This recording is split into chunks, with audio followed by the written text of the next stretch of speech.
Metro manungda chinglembaga Maheska punna lepi thong mayagi kachin aduda ngasaidagi wa ingang-ngangdana mangduna leiriba chinglembagi mawongdo kari taurabano khallibani Mahesu wa yamna nganganba mi amana tumin leikhiba haisi arubani thoibi unaruni haidana hobe hobe chenkhraga yamna thuna halakpagi maramsu leiramgani khangi chinglemba WakhaL mayamna ngaure si oiramlabadi si thoklaklabadi haibagi bhabda overthink toba haurakle hanadagi khara insecure oiduna leibaga sigumba khasiktada machit mayada oirasu ubasi magidi khwaidagi chawba akibani thoibi nupa ataiga wari sai pulli koiba chatpa phawba yawkhre adubu ngasigi asumna magi thamoida tu chunghanba ngamba amatadi yawkhidre karigino mana purna ubada asuk yamna WakhaL charang nariba kanna manglingai duda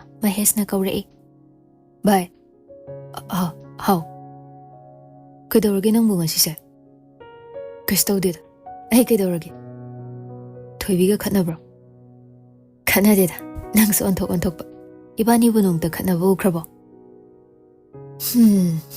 adudani soirisi chahi ma hela asi phau khatnaba yana daba kai gumbam ta yawdribada nabani gi marakta amana heavy compromise to ba ma yawre haibani thoibiri tawram do ba mandre nang oidoini yana ba chatlisina natra as adumai harkan sumain to basibu nungai bro nangbo khar taw tabani thoibiri masagini sumain to basi magi haunabini tasingna masagi oibro bhai nang saudi sound ai ngasi di wa khar haigi hayo asing bane ina haidoisi nang imana bane nangonda sugar coat tawraga nang thamoi sokini haidana asoibada khumjin basu pamde ado thoibina pani gi relationship se yam soir maru oina soyali basina nangnani bhai mi amabu nungshi haiduna hekta nangi everything pithoklliba compromise tawriba kaigino nungshi basibu nang khaktana puraga kyam kuina chattoiba nangnadi kitang ahangwa matamda thoibi gi manakta chatnaba nungtigi hotnari ado thoibina di nongmata ekhoi department building da lakpadi ai ut masiguma phibam ama oihalisibu kaigino maro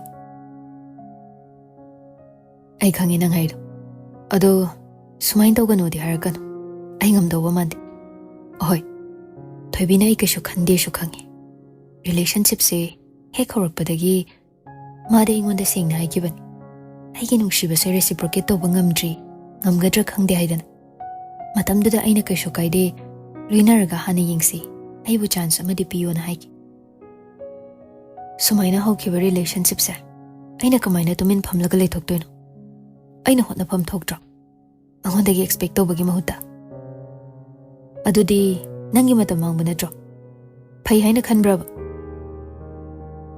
ahanbadadi aisu yam khalami nangna khaliba mayamdo aishu loina khalami khana matam si saujin kibani marak ama thoibina ingonda chinglemba to asi phau hairami masu oiraroi khangakpagi numita ai mittagi pitai ahan boina taba pini ai isa se matam kharaduda mangonda do gyamne attachment ama sagat khra haiba phau bhab oiramte numituda khang ai ge feeling se kayam deep ocean crab adui wadu de khoidi khangde karum kandano thoibina to asi hairi haise 5 months surakpada adudi kai hainaraga ngasi pibam si yoriba aina family khanghanbadagi yam chief mo asi haina chinglemba noi ekhoidi nabani yanaraga khanghalini na khalamini bye thoibi se future give up tawrabagi mawngda lerami aduna so aingonda irai laini yarakbani ama hekte yare haibagi mawng amada natteda nang phai khangbagini afabadi am lakhreda ai natab ai shu khangawi aduga ngasi nang na maina mit imak maksilesina kaige thoibiga university hanminani hairaga aiga hanminarsina kaige kainoma thokle haiba natro sum mamangda mana toklase hairakibadu handak sumak hairak toba manba ma kaidore handa mukti Mahestu serious oina chinglembada onsele ꯑꯩꯒꯤ gut feelingsꯅꯤ ꯁꯤꯃ ꯂꯩꯔꯦ ꯍꯥꯏꯕꯗꯤ ꯅꯠꯇꯕꯤ ꯏꯃꯥꯟꯅꯕ ꯅꯪ ꯌꯥꯔꯔꯣꯏ ꯁꯨꯃꯥꯏꯅ ꯁꯨꯝ ꯇꯧ ꯂꯩꯗꯧ ꯁꯔꯨꯛꯇꯤꯅꯦ ꯅꯪꯅ ꯑꯁꯨꯛ ꯄꯥꯝꯖꯔꯤꯁꯤꯕꯨ ꯀꯣꯛ ꯂꯧꯁꯤꯜꯂꯨ ꯑꯩꯈꯣꯏ ꯀꯩꯗꯧꯔꯛꯎꯒꯦ ꯃꯇꯦꯡ ꯄꯥꯡꯉꯣ ꯍꯥꯏꯕꯗ ꯄꯥꯡꯗꯣꯔꯤꯕꯅꯤ ꯑꯗꯨ ꯍꯦꯛꯇ ꯌꯥꯄꯣꯟꯇꯦꯗ ꯀꯩꯒꯤ ꯌꯥꯔꯣꯏꯗꯣꯏꯅꯣ ꯅꯌꯨꯝꯅꯁꯨ ꯂꯨꯍꯣꯡꯕ ꯄꯥꯝꯃꯤ ꯃꯃꯥꯡꯗ ꯅꯪꯅ ꯐꯦꯃꯤꯂꯤ ꯈꯪꯍꯜꯂꯒ ꯀꯥꯏꯅꯗꯧꯗꯒꯤ ꯔꯤꯂꯦꯁꯟship ꯁꯦꯞ ꯇꯧꯍꯧꯕꯗꯣ ꯑꯗꯨꯃꯥꯏꯅ ꯍꯟꯗꯛꯅ ꯂꯨꯍꯣꯡꯉꯒ ꯃꯥꯅ ꯁꯥꯎꯗꯣꯏꯁꯤꯗꯤ ꯀꯌꯥꯝ ꯀꯨꯏꯅ ꯁꯥꯎꯗꯣꯏꯕ ꯁꯥꯎꯅꯤꯅ ꯁꯥꯎꯔꯕꯗ ꯍꯞꯇꯥ ꯑꯃ ꯅꯪ ꯑꯗꯨꯐꯥꯎ ꯈꯥꯡꯕ ꯉꯝꯗ꯭ꯔꯗꯤ ꯇꯣ ꯐꯪꯉꯣꯏ ꯅꯨꯄꯤꯒ ꯃꯍꯦꯁ ꯅꯪꯅꯗꯤ ꯄꯪꯍꯥꯏꯗ ꯍꯥꯏꯔꯤꯕ ꯊꯣꯏꯕꯤꯒꯤ ꯃꯑꯣꯡꯁꯦ ꯅꯪ ꯈꯪꯗ ꯇꯧꯔꯤꯅꯤ ꯑꯁꯤ ꯍꯥꯏꯅ ꯆꯤꯡꯂꯦꯝꯕ ꯊꯣꯡ ꯃꯌꯥꯒꯤ ꯀꯥꯆꯤꯟꯗꯨꯗ ꯉꯥꯊꯗꯨꯅ ꯂꯦꯞꯄꯤ ꯊꯃꯣꯏ ꯃꯅꯨꯡꯗ ꯄꯥꯈꯠꯄ ꯊꯀꯠꯄꯒꯤ ꯏꯍꯨꯜꯗꯨꯗꯤ ꯑꯁꯨꯝ ꯍꯦꯟꯒꯠꯂꯛꯏ ꯃꯃꯥꯡꯗ ꯊꯣꯏꯕꯤꯅ ꯇꯣꯛꯂꯁꯤ ꯍꯥꯏꯔꯛꯄꯗꯨꯒ ꯍꯟꯗꯛ ꯀꯔꯤꯒꯨꯝꯕ ꯍꯥꯏꯔꯛꯄ ꯊꯣꯛꯂꯗꯤ ꯈꯜꯂꯤꯁꯤꯒ ꯃꯔꯝ ꯃꯥꯟꯅꯗꯕꯁꯤꯗꯅꯤ ꯃꯥꯅ ꯍꯦꯟꯅ ꯀꯤꯔꯤꯕ ꯃꯃꯥꯡꯒꯤꯗꯨꯗꯤ ꯆꯤꯡꯂꯦꯝꯕꯕꯨ ꯅꯨꯡꯁꯤꯕ ꯉꯝꯗ꯭ꯔꯦ ꯍꯥꯏꯕꯒꯤ ꯃꯔꯝꯅꯤ ꯑꯗꯨꯒ ꯍꯟꯗꯛꯀꯤꯁꯤꯅ ꯑꯇꯣꯞꯄ ꯑꯃ ꯅꯨꯡꯁꯤꯔꯦ ꯍꯥꯏꯕꯒꯤ ꯃꯔꯝ ꯀꯌꯥꯝ ꯂꯨꯔꯤꯕꯅꯣ ꯑꯃꯨꯛꯁꯨ ꯈꯜꯂꯤ ꯇꯁꯦꯡꯅ ꯃꯍꯦꯁꯅ ꯍꯥꯏꯔꯤꯕ ꯋꯥꯁꯤꯕꯨ ꯃꯥ ꯌꯦꯡꯉꯁꯤꯔꯥ ꯃꯥꯒꯤ ꯃꯌꯥꯝꯕ ꯑꯃꯗꯤ ꯃꯇꯩꯃꯗ ꯋꯥ ꯍꯧꯗꯣꯛꯂꯁꯤꯔꯥ ꯑꯗꯨꯕꯨ ꯊꯣꯏꯕꯤꯒꯤ ꯑꯃꯨꯛ ꯈꯜꯂꯤ ꯀꯔꯤꯒꯨꯝꯕ ꯄꯨꯟꯁꯤ ꯆꯨꯞꯄ ꯋꯥꯔꯧꯈ꯭ꯔꯒꯅ ꯀꯝꯗꯧꯕ ꯑꯍꯥꯟꯕ ꯊꯣꯏꯕꯤꯒ ꯃꯥꯒ ꯋꯥꯔꯤ ꯁꯥꯈꯤꯕ ꯅꯨꯃꯤꯠꯇꯨ ꯅꯤꯡꯁꯤꯡꯂꯛꯏ ꯅꯦꯟꯁꯤ ꯍꯣꯏꯅ ꯁꯤꯜꯂꯒꯅꯤ ꯊꯣꯏꯕꯤꯅ ꯃꯥꯒꯤ ꯄ꯭ꯔꯄꯣꯖꯦꯜ ꯑꯗꯨ ꯌꯥꯔꯛꯂꯦ ꯈꯜꯂꯗꯨꯅ ꯌꯥꯝ ꯍꯔꯥꯎꯅ ꯆꯠꯈꯤꯕꯅꯤ ꯑꯗꯨꯕꯨ ꯊꯣꯏꯕꯤꯅ ꯍꯥꯏꯔꯛꯈꯤ ꯆꯤꯡꯂꯦꯝꯕ ꯅꯦꯟꯁꯤꯗꯣ ꯑꯩꯒꯤꯗꯤ ꯐꯦꯃꯤꯂꯤꯒꯨꯝꯕꯅꯤ ꯃꯥꯅ ꯍꯥꯏꯕꯗ ꯑꯩ ꯌꯥꯗꯕ ꯉꯝꯗꯦ ꯑꯗꯣ ꯑꯩ ꯍꯧꯖꯤꯛ ꯔꯤꯂꯦꯁꯟship ꯑꯃꯗ ꯆꯪꯕꯁꯦ ꯈꯤꯇꯪ ꯋꯥꯗꯧ ꯃꯥꯜꯂꯦ ꯑꯗꯨꯒ ꯑꯃꯁꯨ ꯑꯩ ꯅꯪꯒꯤ ꯐꯤꯂꯤꯡꯁꯇꯣ ꯔꯦꯁꯤꯄ꯭ꯔꯣꯀꯦꯠ ꯇꯧꯕꯁꯨ ꯉꯝꯗꯧꯕ ꯃꯥꯟꯗꯦ ꯍꯣꯏ ꯆꯨꯝꯃꯤ ꯑꯩ ꯀꯩꯁꯨ ꯑꯗꯨꯒꯨꯝꯕ ꯑꯦꯛꯁꯄꯦꯛ ꯇꯧꯗꯦ ꯑꯩꯅ ꯅꯨꯡꯁꯤ ꯍꯥꯏꯔꯒ ꯃꯤꯗꯨꯅ ꯑꯩꯕꯨ ꯅꯨꯡꯁꯤꯔꯛꯀꯅꯤ ꯍꯥꯏꯕ ꯂꯩꯇꯦꯕ ꯀꯃꯟ ꯑꯣꯏꯕ ꯋꯥꯅꯤ ꯅꯪꯁꯨ ꯑꯩꯒ ꯌꯥꯝ ꯇꯤꯟꯅꯕ ꯂꯣꯏꯅꯕ ꯅꯠꯇꯕꯒꯤ ꯑꯗꯨꯒꯨꯝꯕ ꯏꯃꯣꯁꯟꯁꯤꯡꯗꯣ ꯂꯩꯔꯝꯂꯣꯏ ꯈꯪꯉꯤ ꯑꯩꯁꯦ ꯅꯪꯉꯣꯟꯗꯗꯤ ꯃꯁꯛ ꯈꯪꯗꯕ ꯃꯤ ꯑꯃꯒꯨꯝꯕꯅꯤ ꯊꯦꯡꯛꯁ ꯐꯣꯔ ꯁꯦꯌꯤꯡ ꯗꯦꯠ ꯑꯗꯣ ꯑꯩꯕꯨ ꯆꯥꯟꯁ ꯑꯃꯗꯤ ꯄꯤꯌꯨ ꯀꯩꯕꯣ ꯁꯨꯝ ꯍꯥꯏꯅꯕ ꯑꯃ ꯂꯩ ꯀ꯭ꯔꯁ ꯊꯝꯕꯁꯦ 3 months ꯆꯠꯂꯦ ꯍꯥꯏꯗꯅ ꯊꯣꯏꯕꯤ ꯅꯣꯛꯂꯛꯏ ꯆꯤꯡꯂꯦꯝꯕꯁꯨ ꯅꯣꯛꯂꯗꯨꯅ Let's date for 3 months and see what happens ꯊꯣꯏꯕꯤ ꯑꯩ ꯌꯥꯝ ꯂꯥꯏꯅ ꯒꯤꯞ ꯑꯞ ꯇꯧꯕ ꯄꯥꯝꯗꯦ ꯃꯦꯇ꯭ꯔꯣꯗꯒꯤ ꯀꯨꯝꯂꯛꯑꯒ ꯃꯄꯥꯟ ꯊꯣꯛꯂꯛꯄꯗ ꯊꯣꯏꯕꯤꯒ ꯊꯦꯡꯅꯔꯦ ꯅꯦꯟꯁꯤꯁꯨ ꯌꯥꯎꯔꯤ ꯅꯦꯟꯁꯤ ꯃꯍꯦꯁ ꯃꯅꯥꯛꯇ ꯆꯪꯁꯤꯜꯂꯛꯇꯨꯅ ꯍꯥꯏ ꯅꯪꯕꯨ ꯊꯦꯡꯉꯦ ꯍꯥꯏꯗꯥꯏꯅꯦ ꯆꯤꯡꯂꯦꯝꯕꯅ ꯆꯠꯂꯁꯤ ꯍꯥꯏꯗꯨꯗ ꯂꯥꯛꯄꯅꯤ ꯀꯩꯅꯣ ꯏꯁꯧꯁꯤꯕꯣ ꯑꯗꯨꯗꯤ ꯀꯣꯛ ꯐꯣꯟ ꯇꯧꯔꯛꯄ ꯀꯩ ꯀꯥꯏ ꯍꯟꯗꯣꯔꯦꯅ ꯌꯥꯝ ꯇꯣꯉꯥꯟ ꯇꯣꯉꯥꯟ ꯄꯥꯝꯕꯩ ꯋꯥꯔꯣ ꯌꯥꯝ ꯆꯠꯃꯤꯟꯅꯅꯤꯡꯗꯕꯩ ꯋꯥꯔꯕ ꯏꯀꯥꯏꯖꯩꯀꯣ ꯇꯧꯔꯛꯀꯅꯣ ꯑꯗꯨꯃꯥꯏꯅ ꯀꯩꯅꯣ ꯏꯀꯥꯏꯖꯩꯗꯤ ꯑꯅꯤꯗꯣ ꯑꯋꯥꯏ ꯑꯈꯨꯝ ꯇꯧꯅꯗꯨꯅ ꯂꯝꯕꯤꯗꯨꯗ ꯆꯠꯂꯤ ꯊꯣꯏꯕꯤ ꯅꯣꯛꯂꯗꯨꯅ ꯆꯤꯡꯂꯦꯝꯕꯗ ꯑꯣꯟꯁꯤꯜꯂꯛꯏ ꯃꯕꯥꯅꯤ ꯇꯨꯡ ꯑꯣꯏꯔꯞꯅ ꯇꯞꯂꯤ ꯇꯞꯂꯤ ꯆꯈꯠꯄ ꯍꯧꯏ ꯆꯤꯡꯂꯦꯝꯕ ꯀꯩꯒꯤꯅꯣ ꯅꯪꯅ ꯉꯁꯥꯏ ꯍꯣꯕꯦ ꯍꯣꯕꯦ ꯆꯦꯟꯈ꯭ꯔꯤꯗꯣ ꯀꯩꯅꯣꯅꯤ ꯑꯩꯁꯦ ꯁꯤꯅꯤꯌꯔ ꯑꯃꯅ ꯎꯅꯁꯦ ꯍꯥꯏꯕꯅꯤ ꯑꯩꯅ ꯑꯗꯨ ꯀꯥꯎꯔꯒ ꯅꯪ ꯅꯥꯛꯇ ꯂꯥꯛꯑꯕ ꯄꯨꯔꯥ ꯕꯦꯔꯥꯅꯤ ꯉꯥꯏꯍꯥꯛꯇꯨꯗ ꯑꯣ ꯊꯕꯛ ꯑꯔꯨꯕ ꯑꯃ ꯑꯣꯏꯕ ꯑꯁꯨꯝ ꯃꯈꯥ ꯇꯥꯅ ꯁꯟꯗꯣꯛꯅ ꯍꯥꯏꯗꯨꯅ ꯂꯩꯕꯗꯨꯗ ꯊꯣꯏꯕꯤꯅ ꯃꯔꯛ ꯊꯠꯂꯛꯏ ꯌꯥꯔꯦ ꯑꯩ ꯈꯪꯉꯦ ꯀꯩꯗꯧꯔꯒꯦ ꯌꯥꯝ ꯃꯈꯥ ꯇꯥꯗ꯭ꯔꯦꯁꯣ ꯊꯕꯛ ꯑꯃ ꯀꯥꯎꯔꯨꯕꯅꯤ ꯅꯤꯡꯁꯤꯡꯂꯛꯄꯒꯤ ꯆꯠꯄꯅꯤ ꯍꯥꯏꯕ ꯅꯠꯇ꯭ꯔꯣ ꯍꯣꯏ ꯏꯠꯁ ꯐꯥꯏꯟ ꯑꯩꯁꯨ ꯇꯧꯏ ꯑꯗꯨꯝ ꯍꯧꯖꯤꯛꯀꯥꯟꯁꯦ ꯋꯥꯈꯜꯁꯦ ꯀꯩꯅꯣꯝꯃ ꯈꯟꯕ ꯉꯥꯏꯍꯥꯛ ꯂꯩꯔꯒ ꯑꯃꯨꯛ ꯀꯥꯎ ꯑꯗꯩ ꯑꯃꯨꯛ ꯅꯤꯡꯁꯤꯡꯉꯛꯄ ꯅꯍꯥꯟꯁꯨ ꯆꯥ ꯂꯣꯟꯒꯦ ꯍꯥꯏꯗꯅ ꯀꯦꯇꯜ ꯊꯥꯡꯒꯠꯂꯝꯂꯒ ꯔꯨꯝꯗꯒꯤ ꯐꯣꯟ ꯂꯧꯕ ꯆꯪꯕꯗ ꯇꯦꯕꯜ ꯀ꯭ꯂꯤꯟ ꯇꯧꯔꯒ ꯂꯩꯊꯣꯛꯎꯔꯤꯅꯤ ꯆꯥꯒꯤ ꯏꯁꯤꯡꯒ ꯂꯣꯏ ꯀꯪꯉꯝꯃꯤ ꯅꯤꯡꯁꯤꯡꯉꯛꯄꯗ ꯆꯤꯡꯂꯦꯝꯕ ꯅꯣꯛꯂꯛꯏ ꯍꯅꯨꯔꯦ ꯍꯥꯏꯕꯅꯤꯅꯦ ꯑꯗꯨꯅ ꯍꯥꯏꯕꯗꯤ ꯆꯣꯍꯦ ꯑꯗꯨꯃꯥꯏꯅꯒꯗꯤ ꯍꯥꯏꯔꯛꯀꯅꯨ ꯅꯪꯒꯤꯗꯤ ꯈꯪꯗꯦ ꯑꯩꯗꯤ ꯅꯦꯛꯁ ꯌꯔꯗ 30 ꯁꯨꯔꯅꯤ 30ꯁꯦ ꯑꯩꯗꯤ 1.5 years ꯋꯥꯠꯂꯤ ꯁꯨꯗꯧꯕ ꯑꯉꯥꯡ ꯑꯣꯏꯗ꯭ꯔꯤ ꯇꯥꯅꯤꯡꯗꯦ ꯃꯤ ꯑꯁꯦꯡꯕꯅꯤ ꯁꯨꯝ ꯋꯥꯈꯜꯁꯦ ꯑꯉꯥꯡꯅꯦ ꯈꯜꯂꯁꯨ ꯂꯥꯏꯐꯁꯤꯗꯤ ꯇꯪꯈꯥꯏꯃꯨꯛ ꯂꯥꯟꯁꯤꯜꯂꯛꯄꯒ ꯃꯥꯟꯅꯗ꯭ꯔꯣ ꯑꯗꯣ ꯀꯩꯗꯧꯔꯒꯦ ꯇꯪꯈꯥꯏ ꯑꯃ ꯍꯦꯟꯅ ꯋꯥꯠꯂꯤꯁꯤꯗꯤ ꯑꯉꯛꯄꯅꯤ ꯉꯁꯤꯅ ꯑꯍꯥꯟꯕꯅꯤ ꯅꯪꯅ ꯑꯣꯞꯇꯤꯃꯤꯁꯇꯤꯛ ꯑꯥꯎꯠꯂꯨꯛ ꯑꯃꯗ ꯋꯥ ꯉꯥꯡꯂꯛꯄ ꯅꯣꯛꯅꯔꯛꯀꯅꯨ ꯑꯥꯏ ꯑꯦꯝ ꯁꯣꯔꯤ ꯍꯣꯔꯦꯟꯗꯤ ꯏꯇꯩꯃꯅ ꯆꯥꯛ ꯆꯥꯁꯦꯅ ꯍꯥꯏꯔꯛꯄꯅꯤ ꯀꯗꯥꯏꯗ ꯃꯣꯏꯗ ꯑꯁ ꯑꯩ ꯇꯜꯂꯤ ꯑꯗꯨ ꯍꯥꯏꯔꯒ ꯌꯥꯔꯕꯣ ꯑꯩꯗꯤ ꯍꯣꯏ ꯍꯥꯏꯈ꯭ꯔꯕꯅꯤꯀꯣ ꯈꯪꯗꯦ Thoibi yam tanna chatli, makha tana di khumlakte. Chinglembasu Thoibigi mawong haiphet yeng. Lambi phangliba mafamduda khaine. Thoibi chatkraba matung. Chinglemba mataimada kol prap tawi. Itaima, chak to Thoibiga igagi hapo. Kai leirage? Ainane, mangonda nangna chak jasi hairiena haijinkreba. Amta sillo.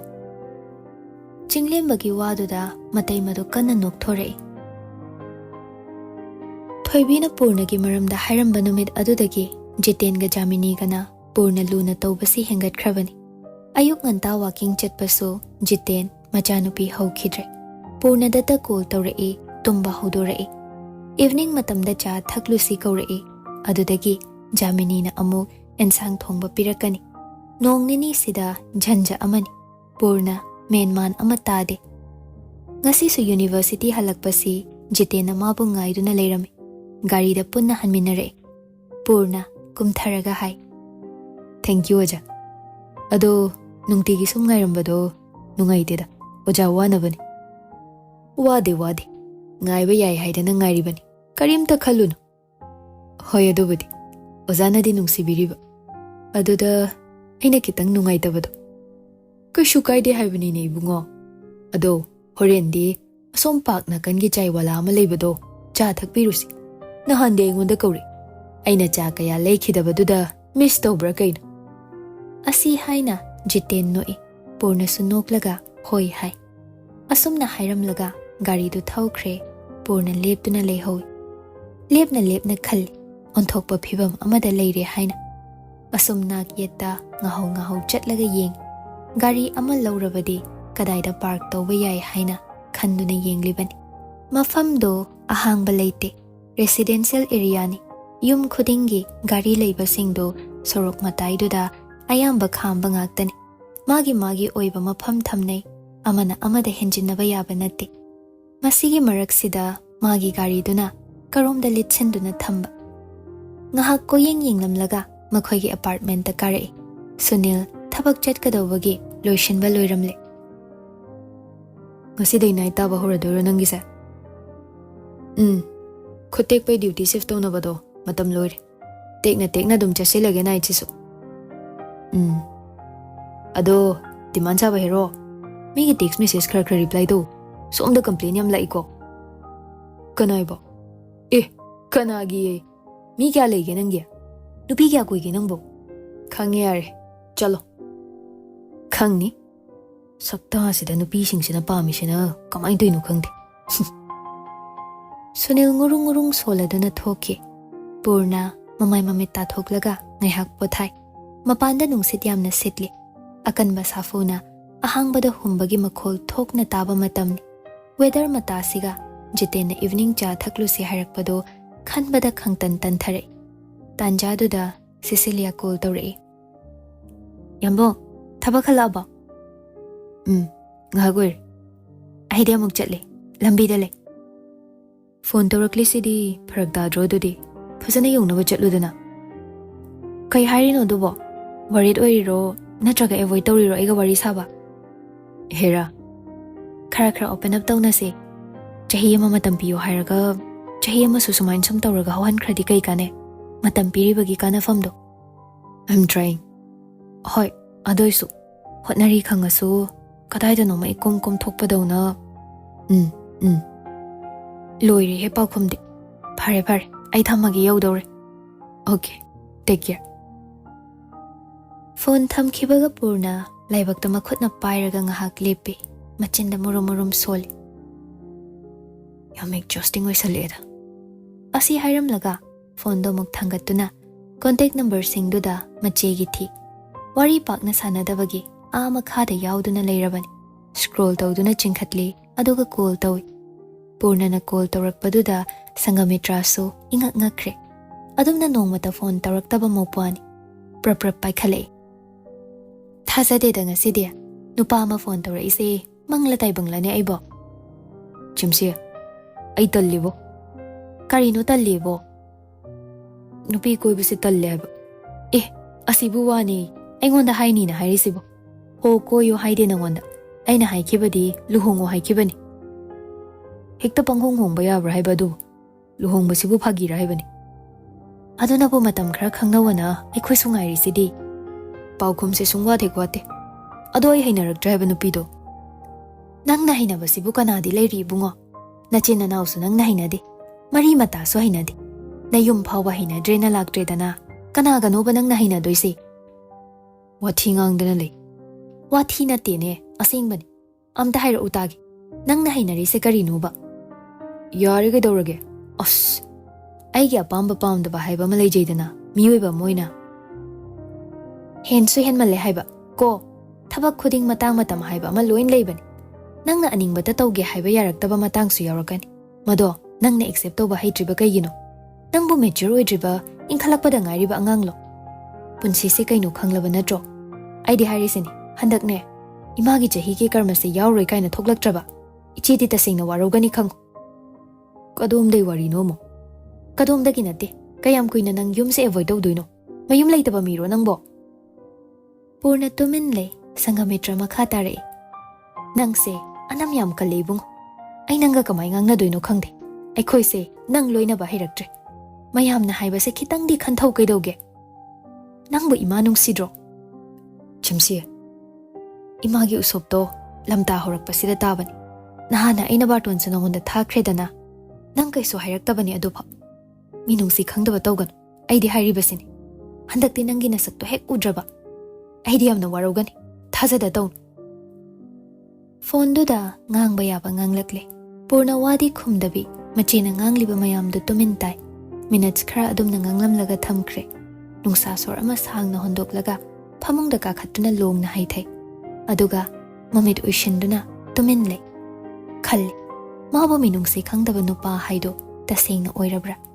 Chahi kharasi yum thokningdriba imung manung unaningdriba Magi thamoishida makhoigi mami amatta tadrabra Amuksu khalai Magi apokpido Mamit uishinna Mamagi masak ningsingnaba hotnai WakhaLna laksinduna mayek sengna unaba Adubu mami sami mayek ithok thoktabago Murti oinadi mangda leplaga Sakpham adudi mami samkhrabago Phuk haugatli Aduga side table gi drawer du chingthoklaga Magi wallet lauthoi Prap hangduna Yamna tahana yengi Piktakna Mamagi mathanta kapa photo amakhak Thekchinduna hapli Photo duda munna yengi Purnagi mamado noksu nokte Chumna mangduna leibagum mami tari Purna machinda tapna soli photo sida phau nokpa ngamkhidrabani imase Asi haina wallet tu khumjilaga amok drawer manungda hapchinkhre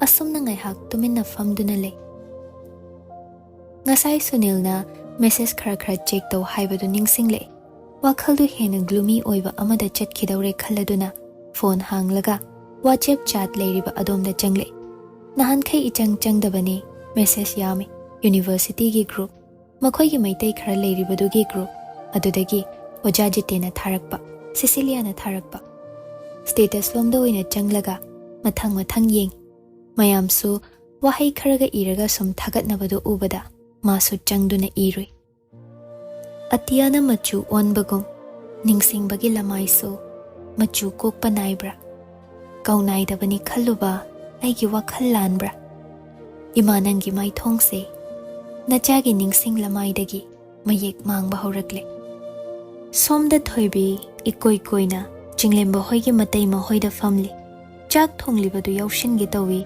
Adubu matai maduna hek yadadana famhalli Nganu thonglibani haidana kanna ngauri Chinglemba ngasai makai ipa pakhatlamba Charang naramba WakhaL mayamdo Thoibiga Magi imunga Adumna punna ubada Kitang nem tharakpadawna tawi WakhaL khara yang thore Angang macha ani su leiri Thoibida tinadawbagi Wari sadawbagi Koinap napi Yamna haraujanani Adubu thoibi Angang kamain loinagani khangde Tasengna angang loinaba haiba nupi natte Angang singna wangang lakpado Yam awkward oina khumi Noksira Kaidawsige Bhab tade Madu uraduna Chinglemba noi Nangna angang loinaba haitabasidi thoibi Asengba ai kaidawdoino khangde Wari kamain sadoino Kai haidoino amta khangde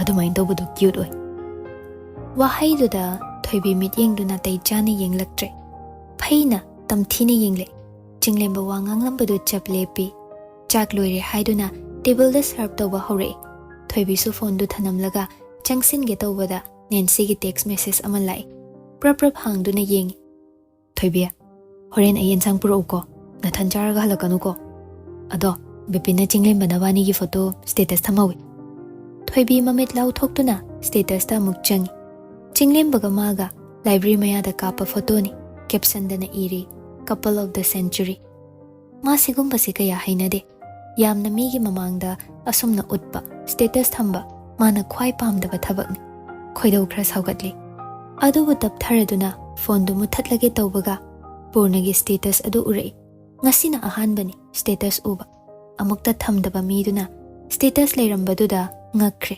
ꯈꯪꯅꯤꯡꯃꯟꯈ꯭ꯔꯗꯨꯅ ꯆꯪꯂꯒ ꯌꯦꯡꯂꯨꯏ꯫ "ꯊꯣꯏꯕꯤ, ꯂꯥꯛꯑꯣ ꯂꯥꯛꯑꯣ, ꯁꯥꯔꯤꯉꯩꯁꯤꯗ ꯆꯥꯍꯧꯔꯁꯤ"꯫ ꯆꯥꯛꯀꯤ ꯍꯟꯖꯤꯟ ꯍꯟꯖꯤꯟ ꯀꯧꯔꯛꯄꯗꯨꯗ phone ꯑꯗꯨ ꯊꯅꯝꯂꯒ ꯆꯪꯂꯛꯂꯦ꯫ ꯇꯦꯕꯜꯗꯨꯗ ꯐꯝꯊꯩ꯫ ꯉꯁꯥꯏ ꯏꯌꯥꯡ ꯌꯥꯡꯅ ꯅꯣꯔꯃꯦꯜ ꯑꯣꯏꯅ ꯂꯩꯔꯝꯕ ꯃꯁꯛꯇꯨ ꯑꯣꯏꯗ꯭ꯔꯦ꯫ ꯆꯥꯛ ꯆꯥꯔꯤꯅꯦꯅ ꯇꯧꯔꯤꯗꯨꯁꯨ ꯄꯥꯛꯅ ꯆꯥꯁꯤꯟꯕ ꯉꯝꯗ꯭ꯔꯦ꯫ ꯀꯗꯥꯏꯗꯅꯣꯃ ꯏꯊꯟ ꯊꯥꯡꯒꯠꯈꯤꯗꯨꯅ ꯆꯥꯅꯤꯡ ꯊꯛꯅꯤꯡꯕ ꯄꯣꯛꯂꯛꯇꯕꯒꯨꯝ꯫ ꯃꯗꯨꯒꯤ ꯆꯦꯟꯖꯇꯨ ꯆꯤꯡꯂꯦꯝꯕꯅ ꯎꯔꯗꯨꯅ ꯆꯥꯛꯆꯥ ꯇꯣꯛꯂꯕ ꯃꯇꯨꯡ ꯇꯞꯅ ꯍꯪꯉꯤ꯫ "ꯅꯁꯥ ꯅꯨꯡꯉꯥꯏꯇꯕ꯭ꯔꯣ?"